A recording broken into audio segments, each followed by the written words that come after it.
Alors, bonjour tout le monde, je suis dans le document d'exercice supplémentaire de balancement d'équations, le document qui s'appelle « Balancer des équations, exercice supplémentaire », le document avec les barres jaunes finalement. Je vais expliquer les numéros de la dernière page en commençant avec le J. Alors, le J, on commence comme d'habitude, on va tout d'abord écrire de chaque côté de notre équation, donc dans les réactifs et dans les produits, combien de nombres d'atomes on possède. Donc, du côté des réactifs, on retrouve 2 atomes de fer, on retrouve 4 atomes d'oxygène. Donc, on n'oublie pas qu'on a 3 atomes d'oxygène ici, plus un autre dans la molécule CO. Donc, il faut les additionner pour avoir le total, ce qui fait 4. Et nous avons un atome de carbone aussi. Faisons la même chose du côté des produits. J'ai un atome de fer, 2 atomes d'oxygène et un atome de carbone. Maintenant, par quoi je vais commencer? Je regarde mon équation et déjà, je peux voir que ce qui va être le plus difficile à balancer, ça va être mes molécules d'oxygène, mes atomes d'oxygène, pardon. La raison derrière ça, c'est que l'oxygène est présent dans 2 molécules du côté des réactifs. J'ai de l'oxygène dans la molécule Fe2O3. J'ai aussi de l'oxygène dans la molécule CO, ce qui rend l'exercice un petit peu plus difficile. Donc, c'est pour ça que je décide de commencer par balancer mes atomes d'oxygène. Donc, oxygène, j'en ai 4 à gauche, j'en ai 2 à droite. Je peux aller ajouter un 2 devant la molécule CO2, ce qui va me permettre à ce moment-là d'atteindre mes 4 atomes d'oxygène. Cependant, en ajoutant le 2 devant la molécule CO2, je viens aussi changer le nombre d'atomes de carbone. Je suis maintenant rendu à 2 atomes de carbone.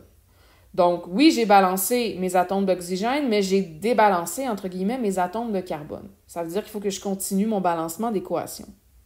Donc, à gauche, je peux aller ajouter un 2 devant la molécule de CO. À ce moment-là, ça va me donner 2 atomes de carbone du côté des réactifs, ce qui va balancer avec le nombre d'atomes de carbone que j'ai du côté des produits. Mais, par contre, en ajoutant le 2, je viens débalancer, je viens influencer, en fait, tout ce qui est dans la molécule CO, donc pas juste le carbone, mais aussi l'oxygène. Donc, je n'ai plus 4 atomes d'oxygène du côté des réactifs, je suis maintenant rendu à 5, parce que j'en avais 3 dans la molécule Fe2O3 et j'en ajoute 2 de plus, ça me fait maintenant 5. Donc, encore une fois, j'ai toujours pas mon équation de balancer, mon oxygène, ça fonctionne toujours pas. Donc, qu'est-ce que je fais? Je fais un peu le ping-pong. Je continue ma démarche. Donc, je vais aller enlever le 2 que j'avais mis du côté du CO2 dans les produits, puis je vais changer ça par un 3 pour aller balancer, pour essayer de balancer là, mes atomes de carbone, mes atomes d'oxygène. En ajoutant le 3 devant la molécule de CO2, ça me fait maintenant 6 atomes d'oxygène et 3 atomes de carbone. Je retourne du côté des réactifs, je vais enlever le 2 devant la molécule CO et je vais venir y ajouter un 3. Et en faisant ça, je suis maintenant rendu à 3 atomes de carbone. Donc ça va très très bien. Et, oh magie, je suis rendu à 6 atomes d'oxygène, c'est-à-dire 3 dans la molécule Fe2O3 et 3 supplémentaires dans la molécule CO. Donc, mon oxygène est balancé, mon carbone est balancé. La dernière étape qu'il me reste à faire, c'est balancer mes atomes de fer. J'en ai 2 du côté des réactifs. J'en ai un seul du côté des produits. Je vais venir ajouter donc un 2 devant la molécule Fe dans les produits et je vais enfin avoir mon équation balancée. Donc, ici, je l'appelle la méthode ping-pong en quelque sorte.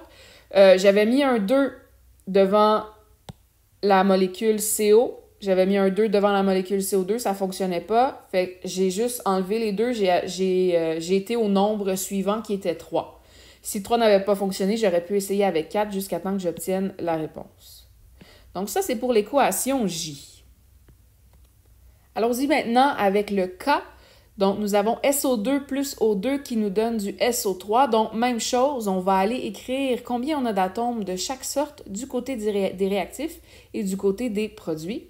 Donc, pour les réactifs, nous avons un atome de soufre et nous avons 4 atomes d'oxygène. Donc, même chose, il faut faire attention de bien additionner. Ici, j'ai 2 atomes d'oxygène dans SO2 et 2 atomes d'oxygène dans l'autre molécule. Je dois les additionner pour avoir le total. Du côté des produits, c'est un peu plus simple. J'ai juste une molécule de produit. J'ai un atome de soufre et 3 atomes d'oxygène. Donc ici, mon soufre est balancé, mais mon oxygène n'est pas balancé. Donc nécessairement, il va falloir que j'ajoute un coefficient devant la molécule de SO4. Je n'aurai pas le choix. Il faut essayer de réfléchir un peu à l'avance ici. Si j'ajoute un chiffre devant la molécule de SO3, je vais débalancer mon nombre d'atomes de soufre. Donc, il va falloir que j'ajoute également un chiffre devant la molécule de SO2 du côté des réactifs. Ça veut dire que pour ajuster mon nombre d'atomes d'oxygène, je vais essayer de ne pas toucher à la molécule de O2 ici, mais vraiment de me concentrer plus sur la molécule, essayer de balancer SO2 et SO4 ensemble.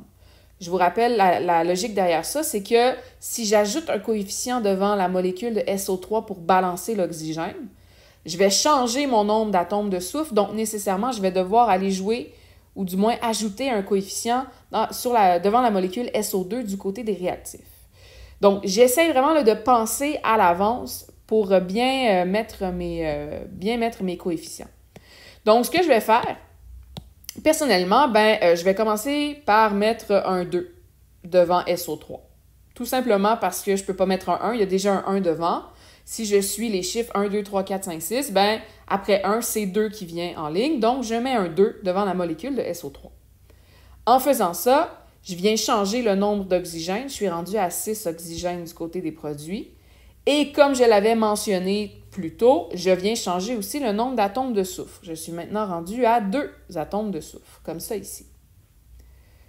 Je retourne du côté des réactifs. Je n'ai plus les atomes de soufre qui sont balancés. Donc, ce que je vais faire, c'est que je vais aller ajouter un 2 devant la molécule de SO2 pour balancer mes atomes de soufre. J'ai maintenant 2 atomes de soufre. C'est correct à ce niveau-là. Maintenant, en ajoutant le 2 devant SO2, évidemment, j'ai aussi joué sur le nombre d'atomes d'oxygène. Donc, je vais regarder combien je suis rendue. 2 fois 2, ça me fait 4. Plus 2 atomes supplémentaires, je suis maintenant rendue à 6. Et, oh, magie encore, on a finalement notre équation balancée puisque l'oxygène s'est balancé par lui-même lorsque j'ai ajouté le 2 devant la molécule de SO2. Donc, la réponse au K va tout simplement être 2SO2 plus O2 nous donne 2SO3. Allons-y maintenant avec le L. Donc, même chose, je vais mettre le nombre d'atomes de chaque sorte de chaque côté de mon équation. Donc, j'ai un atome d'aluminium, un atome de chlore et un atome d'hydrogène. Et du côté des produits, j'ai un atome d'aluminium, 2 atomes d'hydrogène et 3 atomes de chlore. Donc, à part l'aluminium qui est bien balancé, le reste n'est pas du tout balancé. Donc, allons-y avec la molécule qui vous paraît la plus complexe. Ça peut être un petit truc parfois quand vous ne savez pas par quelle molécule commencer ou par où mettre votre premier coefficient ou peu importe.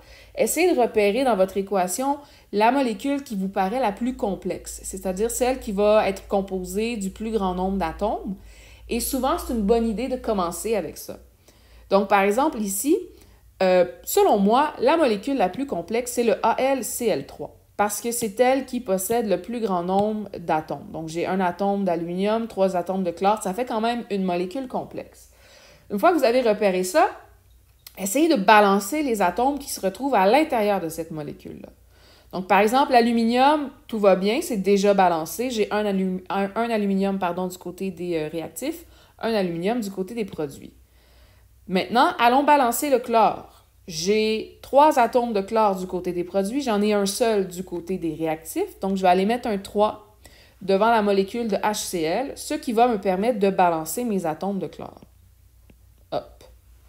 Sauf qu'en ajoutant le 3 devant HCl, je viens également modifier le nombre d'atomes d'hydrogène, parce que le coefficient s'applique sur tout ce qui est à l'intérieur de la molécule.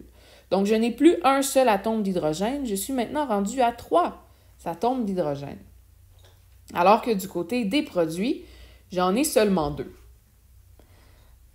On peut se poser la question, 2 multiplié par combien va vous donner le chiffre 3? Ici, je peux utiliser un nombre décimal. 2 fois 1,5 va me donner 3. Alors, je pourrais décider de mettre 1,5 comme ça ici, devant ma molécule de H2, ce qui me donnerait à ce moment-là mes 3 atomes d'hydrogène et mon équation balancée. Mais il y a un problème avec ce que j'ai écrit. Je n'ai pas le droit d'avoir des coefficients qui sont des nombres décimaux. Alors, ça veut dire qu'il va falloir que je modifie les coefficients afin d'obtenir des nombres entiers pour chacun d'entre eux. Comment je vais faire dans ce cas-ci? C'est très simple. 1,5 pour qu'il devienne, entre guillemets, un nombre entier, il faut qu'on le multiplie par 2. Donc, je vais le multiplier par 2. Ça va me donner à ce moment-là 3.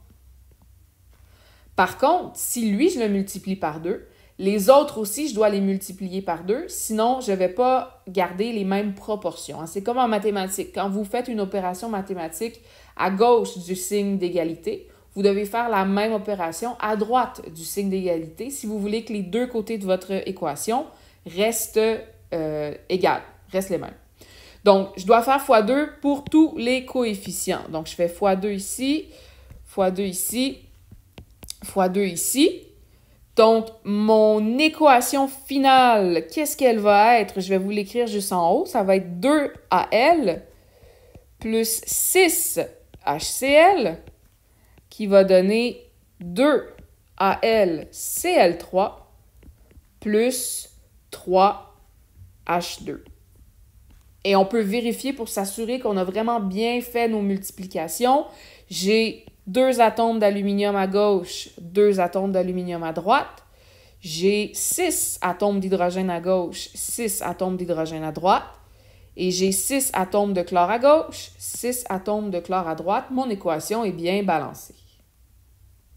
Finalement, on va faire l'équation N, NO plus O2 qui donne du NO2.